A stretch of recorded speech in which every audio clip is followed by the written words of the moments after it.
నమస్కారం మిత్రులారా, మన దేశ అత్యున్నత సుప్రీంకోర్టు, మన దేశ అత్యున్నత న్యాయస్థానం నిన్న అంటే 24/3/2026 ఒక తీర్పు ఇచ్చింది. అనేక వివాదాస్పదమైనటువంటి తీర్పులలో ఇది కూడా ఒక వివాదాస్పదమైనటువంటి తీర్పు. ఎందుకంటే దళితులు ఎవరైనా క్రైస్తవంలోకి మారితే వాళ్ళ ఎస్సీ హోదా రద్దవుతుంది, షెడ్యూల్డ్ క్యాస్ట్ అనే హోదా రద్దవుతుంది అనేది తీర్పిచ్చారు. అంతేకాదు దళితులు హిందువుల్లో ఉన్న, సిక్కులో ఉన్న, బౌద్ధంలో ఉన్న దళితులకు మాత్రం ఎస్సీ హోదా కొనసాగుతుంది అని తీర్పిచ్చారు. ఈ తీర్పు అనేక ప్రశ్నలకి, అనేక అనుమానాలకు తావిస్తుంది. ఆ తీర్పు జస్టిస్ ప్రశాంత్ కుమార్ మిశ్రా మరియు జస్టిస్ ఎన్వి అంజారియా తో కూడిన బెంచ్ ఈ తీర్పు ఇచ్చింది. ఈ తీర్పులోని మంచి చెడులకు వెళ్లే ముందు కోర్టులు, చట్టాలు, రాజ్యాంగం గురించి డాక్టర్ బాబాసాహెబ్ అంబేద్కర్ ఏం చెప్పారో ఒకసారి చూద్దాం.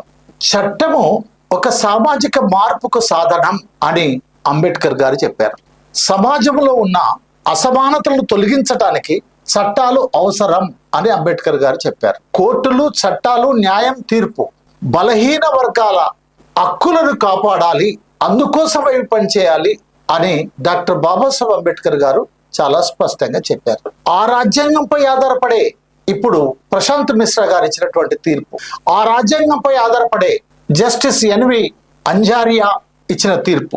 ఇక కోర్టులు, చట్టాలు, న్యాయం, రాజ్యాంగంపై మార్క్స్ మహాశయుడు ఏం చెప్పాడో ఒకసారి చూద్దాం. చట్టాలు, కోర్టులు అధికారంలో ఉన్న పాలక వర్గాల ప్రయోజనాలను కాపాడుతాయి అని మార్క్స్ మహాశయుడు చెప్పాడు. న్యాయానికి కూడా వర్గ ప్రయోజనం ఉంటుంది, ధనికులకు ఒక న్యాయం, పేదలకు ఒక న్యాయం అని మార్క్స్ మహాశయుడు చెప్పాడు. రాజ్యము, చట్టం దోపిడీ వ్యవస్థను కాపాడుతున్నంత కాలం కోర్టులు నిజమైన సమానత్వాన్ని, న్యాయాన్ని అందించవు అని మార్క్స్ మహాశయుడు చెప్పాడు. ఇప్పుడు డాక్టర్ బాబాసాహెబ్ అంబేద్కర్ మార్క్స్ మహాశయుడు చెప్పినటువంటి విషయాలను ఈ సుప్రీంకోర్టు ఇచ్చినటువంటి తీర్పును దృష్టిలో ఉంచుకొని ఒకసారి పరిశీలిద్దాం. దళితులు క్రిస్టియన్గా మారితే రిజర్వేషన్లు అమలు కావు, ఎస్సీ హోదా కోల్పోతారు. ఎందుకంటే క్రిస్టియానిటీలో కులము లేదు, క్రిస్టియన్లకి కులము లేదు కనుక అది కోల్పోతారు అని మన సుప్రీంకోర్టు చెప్పింది. అయ్యా న్యాయమూర్తులారా, మన భారతదేశంలో కులం ఉందా లేదా? ఆ కులము ఎవరైనా మతంలోకి మారితే కులం పోతుందా? ఈ విషయాన్ని ముందుగా మీరు స్పష్టం చేయండి. మతం వేరు, కులం వేరు, అవునా కాదా? భారతదేశానికి సంబంధించినంత వరకు కుల ఆచారాలు, కట్టుబాట్లు, సాంప్రదాయాలు కొనసాగుతూ ఉన్నాయి.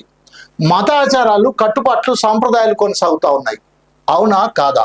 ఈ విషయం చెప్పండి. దీన్ని మీరు అడ్రస్ చేయకుండా, ఈ విషయం మీరు మాట్లాడకుండా, ఎస్సీలు క్రైస్తవులుగా మారితే మీ రిజర్వేషన్లు రద్దవుతాయి అని చెప్పటం అనేది, మీ హక్కులు రద్దవుతాయి అని చెప్పటం అనేది, మీ ఎస్సీ హోదా రద్దవుతుంది అని చెప్పటం అనేది ఏ విధంగా న్యాయమో మీరు చెప్పండి. దళితులు క్రిస్టియన్గా మారితే దళితుడు కాకుండా పోతున్నాడా? మాల వ్యక్తి కాకుండా పోతుండా? మాదిగ వ్యక్తి కాకుండా పోతుండా? ఓ రెడ్డో, వెలువో, కలవనో, కమ్మనో, కాపో ఎవరైనా దళితుడుగా క్రిస్టియన్గా మారితే ఆ కులం కాకుండా పోతుందా? చెప్పండి. లేదు. ఒక్క విషయాన్ని మీరు పరిశీలించండి. మన దేశంలో ఉండేటువంటి చర్చిలు, మన దేశంలో ఉండేటువంటి క్రైస్తవులు అందరూ కూడా కులరహిత వివాహాలు చేసుకుంటున్నారా? క్రైస్తవులందరూ ఒకటే కదా. మరి అలాంటప్పుడు క్రైస్తవులు అందరం క్రైస్తవులు కాబట్టి క్రైస్తవుల మధ్య పెళ్లిళ్ళు జరగాలి అని జరుగుతున్నాయా? వాస్తవం ఏమిటి ఇక్కడ? రెడ్డి క్రైస్తవును, వెలమ క్రైస్తవును, కమ్మ క్రైస్తవును, మాల క్రైస్తవును, మాదిగ క్రైస్తవును పెళ్లి చేసుకుంటున్నాడు తప్ప వేరే వాళ్ళను పెళ్లి చేసుకోవటంలే. ఇది వాస్తవం. అంతేకాదు చర్చిలు కూడా Mala church, Madiga church, Kamma church, Kapu church, Velama church, Reddy church పేర్లతోటి ఉన్నాయి. ఆ పేర్లు లేవు చర్చిలకు. కానీ ఆ చర్చిలకు పలాని చర్చిలకు పలాని వాళ్ళే పోతారు, పలాని చర్చిలకు పలాని వాళ్ళే పోతారు, పలాని చర్చిలకు పలాని వాళ్ళే పోతారు అనేది వాస్తవమా కాదా? మీరు చెప్పండి. అందుకని వాస్తవాలను పరిశీలించకుండా, వాస్తవాలను చూడకుండా, సామాజిక పరిస్థితులను గమనించకుండా, భారతదేశం యొక్క నిర్దిష్ట స్థితిగతులను మీరు పరిశీలనలోకి తీసుకోకుండా కేవలం చట్టాలకు పరిమితమై మాట్లాడితే ఇట్లనే ఉంటది. ఎందుకంటే వాస్తవం వేరు, చట్టం వేరు, చట్టం వేరు, న్యాయం వేరు, చట్టం న్యాయం వేరు, తీర్పు వేరు, చట్టం న్యాయం తీర్పు వేరు, వాస్తవం వేరు. కాబట్టి ఇవన్నీ మీకు తెలియని నేను అనుకోను. డాక్టర్ బాబాసాహెబ్ అంబేద్కర్ చెప్పినట్టుగా పేదవాడికి న్యాయం జరగకపోతే ఆ చట్టం చట్టం కాదు. సమాజంలో ఉండేటువంటి అసమానతను తొలగించకపోతే ఆ న్యాయం కాదు. మార్క్స్ మహాశయుడు చెప్పినట్టుగా చట్టము, న్యాయము, రాజ్యము అది కొంతమందికే ఉపయోగపడుతుంది. అవి ప్రజల్ని అణిచివేసేటువంటి సాధనలుగా ఉన్నాయి. అవి ఆ అధికారంలో ఉన్నటువంటి వాళ్ళ వర్గ ప్రయోజనాలను నెరవేరుస్తాయి అని మార్క్స్ మహాశయుడు ఏదైతే చెప్పాడో అది అక్షరాల నిజం అన్నట్టుగా మనకు కనపడుతుంది ఈ రోజు మనకున్నటువంటి పరిస్థితి. ఎందుకు? కేంద్రంలో అధికారంలో ఉన్నటువంటి భారతీయ జనతా పార్టీ, నరేంద్ర మోడీ ప్రభుత్వం ఏం కోరుకుంటుంది? 5 ఏళ్లు సమానంగా ఉన్నాయా?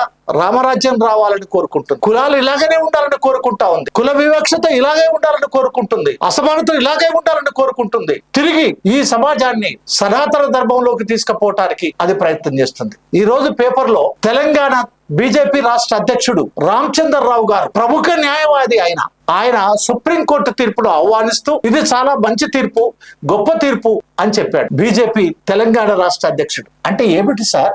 పాలక వర్గాలు ఏం కోరుకుంటున్నాయి? వారు చేయాల్సినటువంటి పనిని మీ చేత చేయిస్తున్నారు. వారు చెప్పాల్సినటువంటి విషయాన్ని మీ చేత చెప్పిస్తున్నారు. ఇటీవల సుప్రీంకోర్టు తీర్పులు అనేకం నరేంద్ర మోడీ నోటి నుండి వచ్చిందా అన్నట్టుగా ఉంటా ఉన్నాయి. కేంద్ర ప్రభుత్వ ఆదేశమా అన్నట్టుగా ఉంటా ఉంది. అది ఒక మతానికి ప్రతినిధిగా ఉందా అని అనుమానాలు కలిగించే విధంగా ఉంటా ఉన్నాయి. అది ఈ దేశంలో ఉండేటువంటి సామాన్య ప్రజానికానికి లేదా తక్కువ చూపు చూడబడుతున్నటువంటి బలహీన వర్గాలకు ఒక భయంకరమైనటువంటి పరిస్థితిని కల్పించే విధంగా ఉంటున్నాయి. సార్, న్యాయమూర్తి గారు, పేదలకు న్యాయం చేయటం కోసం మీరు ఉంది. అక్కడ పేదలకు న్యాయం చేయటం కోసం రాజ్యాంగం ఉంది, పేదలకు న్యాయం చేయటం కోసం చట్టం ఉంది, ధర్మం ఉంది, న్యాయం ఉంది. కానీ అందులో ఉండే అటువంటి ఫలానా ఆర్టికల్ ఏ విధంగా 1950లో ఏ విధంగా ఉంది, అందుకని దాని ప్రకారం మేము చేస్తున్నాం. 53లో ఏ విధంగా ఉంది, దాని ప్రకారం చేస్తున్నాం. రాష్ట్రపతికి అధికారం ఉంది, దాని ప్రకారం చేస్తున్నాం. ఆ మాటకు వస్తే మన భారతదేశంలో దళితులు హిందువులుగా ఉన్న వారికి రిజర్వేషన్లు ఇవ్వాలి. ఇంతకు ముందు మార్క్స్ చెప్పిన విషయాన్ని, ఇంతకు ముందు డాక్టర్ బాబాసాహెబ్ అంబేద్కర్ చెప్పిన విషయాన్ని మరొక్కసారి చూద్దాం. 1950లో హిందువులుగా ఉన్నటువంటి దళితులకు మాత్రమే రిజర్వేషన్లు అమలు చేయాలని ఉంది అని మీరు చెప్పారు, లేక చట్టంలో ఉందంటున్నారు. మంచిది. అలాగే మరి సిక్కులకు ఎప్పుడు వచ్చింది? అది సిక్కుల్లో ఉండేటువంటి దళితులకు రిజర్వేషన్లు అమలు చేయాలి, వాళ్ళను షెడ్యూల్డ్ కాస్ట్ లో ఉన్నప్పటికీ కూడా షెడ్యూల్డ్ కాస్ట్ గుర్తించాలి అనేది ఎప్పుడు వచ్చింది అన్నప్పుడు 1956లో వచ్చింది. మరి బౌద్ధులకు ఎప్పుడు వచ్చింది? 1990లో వచ్చింది. అంటే 1950లో, 1956లో, 1990లో హిందూ, సిక్కు, బౌద్ధుల్లో ఉండేటువంటి దళితులకు ఎస్సీ రిజర్వేషన్స్ హోదాలు ఇవ్వాలి, ఎస్సీలుగా గుర్తించాలి అని భారత ప్రభుత్వం లేక రాజ్యాంగం లేక చట్టం లేక చేసింది. మంచిది. దళితులకు మాత్రం 1953లో రాజ్యాంగంలో అది లేదు, క్రిస్టియన్లుగా ఉన్నటువంటి దళితులకు అని మీరు అంటున్నారు. మంచిది. దాన్ని కూడా చేర్చాలని ఎందుకు మీరు చెప్పలేకపోయారు? అంటే మీకు కూడా వర్గ ప్రయోజనం ఉందని మేము అనాలనా? లేక అలాంటి వర్గ ప్రయోజనం ఉన్నటువంటి బీజేపీ ప్రభుత్వం కేంద్రంలో ఉంది కనుక అది చెప్పనీయకుండా చేసిందా?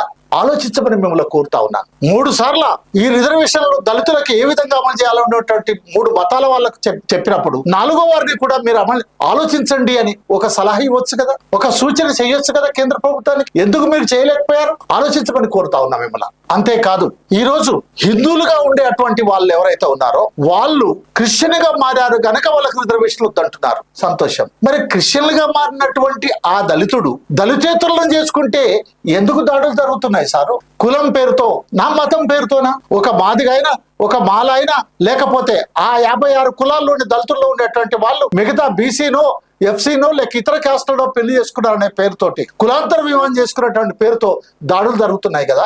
ఈ వాస్తవాన్ని మీరు ఎందుకు చూడలేకపోయారు? అంటే వాళ్ళు క్రిస్టియన్ అనే పెళ్లి చేసుకోవట్లేదు కదా, వాళ్ళు క్రిస్టియన్ గా మారిండ్రని మీరు అన్నప్పటికి కూడా. అందుకని మతం వేరు, కులం వేరుగా ఉంది ఈ దేశంలో.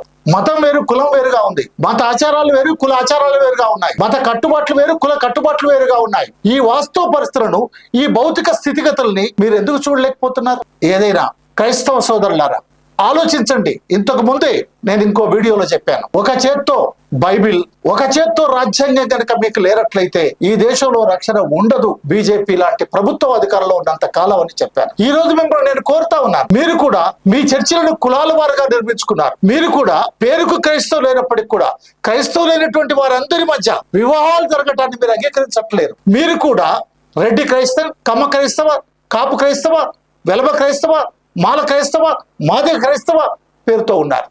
రకరకాల డినామినేషన్స్ తో మీరు విడివడి ఉన్నారు. మీలో ఐక్యత లోపిస్తా ఉంది. క్రైస్తవం అనేది కార్పొరేటీకరణ చెందుతా ఉంది. నిజంగా క్రైస్తవ మతాధిపతులకు రిజర్వేషన్లు అవసరం లేదేమో, కానీ హిందూ మతం నుంచి వెలువబడినటువంటి మనిషిగా చూడబడినటువంటి మాదిగ పేర్లతో అవమానించబడుతున్నటువంటి వాళ్ళు కనీసం క్రిస్టియన్లనన్నా చేరితే మేము మనుషులుగా గుర్తించబడతామేమో అని క్రైస్తవులుగా చేరితే ఇవాళ వాళ్ళ పరిస్థితి ఏ విధంగా ఉంది. అంతేకాదు ఒకానొక దశలో భారతదేశంలోకి క్రిస్టియనిజం ఎంటర్ అయినప్పుడు చదువు నేర్పింది దళితులకు వాళ్ళే, హక్కును తీర్చుకుంది వాళ్ళే, బట్టలు ఇచ్చింది వాళ్ళే, మనుషులుగా గుర్తించింది వాళ్ళే. మరి అలాంటి వాళ్ళలో చేరితే వాళ్ళకి ఇచ్చేటువంటి రక్షణ ప్రార్థన చేద్దాం రమ్మనా, వాళ్ళకి ఇచ్చే రక్షణ బైబిల్ చదివితే పోద్దనా, వాళ్ళకి ఇచ్చే రక్షణ ప్రభు అన్నిటినీ చేసి పెడతాడనా? కాదు కదా. ప్రభు అలా ఏం చెప్పలేదు, యేసు అలా ఏం చెప్పలేదు.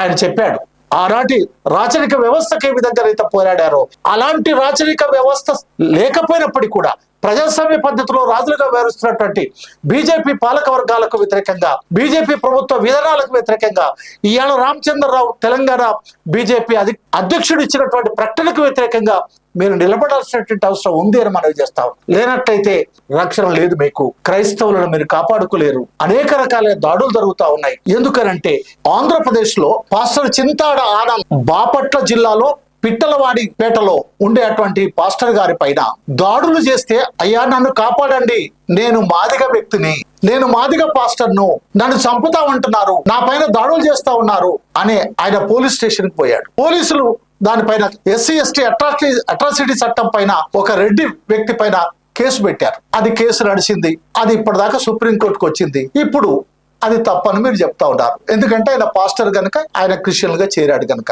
మరి పాస్టర్ అయితే క్రిస్టియన్ గా చేరితే ఆయన పిల్లల్ని ఎవరు చేసుకుంటున్నారు? ఆయన పైన దాడులు క్రిస్టియన్ గా చేరడం జరిగిందా, లేదా ఆయన మాదిగా అయినా జరిగిందా? ఈవెన్ మాదిగా కాకపోయినా కానీ ఇవాళ మత ఉన్మాదాలను సృష్టించి క్రిస్టియన్ ముస్లిం పేర్లతో మెజారిటీ మతం పేరుతో జరుగుతున్నటువంటి దాడులను కూడా మనం పరిగణలోకి తీసుకోవాలి. ఏమైనా మిత్రులారా, సమయం మించిపోలేదు. ఆలోచించండి. ఏ కులం ఏ మతం మనిషిని కాపాడలేదు. మనిషిని కాపాడేది మానవత మాత్రమే. మనిషిని కాపాడేది మనుషుల ఐకమత్యం మాత్రమే. మనుషుల యొక్క పై జరుగుతున్నటువంటి ఆధిపత్య భావాలతో జరుగుతున్నటువంటి దాడులను, వివక్షలను, పాలక వర్గాలు చేస్తున్నటువంటి విషపూరితమైనటువంటి ఇలాంటి నిర్ణయాలను ప్రతిఘటించడం ద్వారా మాత్రమే మనిషిగా కాపాడుకోగలుగుతాడు. అందుకని ఐక్యం కండి. మీతో ప్రోగ్రెసివ్ యూనిటీ సెంటర్, ప్రగతిశీల ఐక్యతా కేంద్రం మీతో ఉంటుంది. మీ సమస్యల పరిష్కారానికి హిందువులకు ఏ విధంగానైతే ఇచ్చారో, సిక్కులకు ఏ విధంగానైతే ఇచ్చారో, బౌద్ధులకు ఏ విధంగానైతే 1990లో ఎస్సీ హోదా కల్పించారో, ఆ విధంగానే క్రైస్తవులో ఉండేటువంటి మాదిగ తదితర 56 కులాలు ఎవరైతే ఉన్నారో వారికి కూడా రిజర్వేషన్లు అమలు కావాలి.